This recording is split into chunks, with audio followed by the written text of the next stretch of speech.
Akibat tidak kuat menanjak, satu unit ambulans yang membawa jenazah terkonfirmasi positif COVID-19 terperosok ke jurang.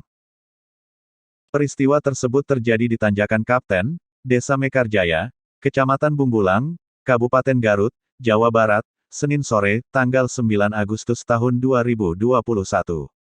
Kejadiannya tadi sore. Akibat tidak kuat menanjak akhirnya mundur dan masuk jurang, ujar Kasubag UPT Damkar Bumbulang Hendra Santoso saat dihubungi Tribun Jabar. Hendra menambahkan mobil ambulans tersebut membawa jenazah terkonfirmasi positif COVID-19 dari Jakarta menuju Kecamatan Caringin, Kabupaten Garut.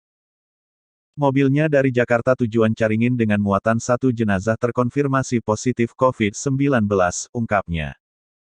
Menurutnya proses evakuasi berlangsung hingga petang dengan melibatkan warga setempat dan petugas berwenang. Hingga maghrib tadi ambulans baru berhasil dievakuasi, dibantu Polsek, Koramil, relawan dan warga setempat, tidak ada korban jiwa. Sopir mengalami syok, ujarnya.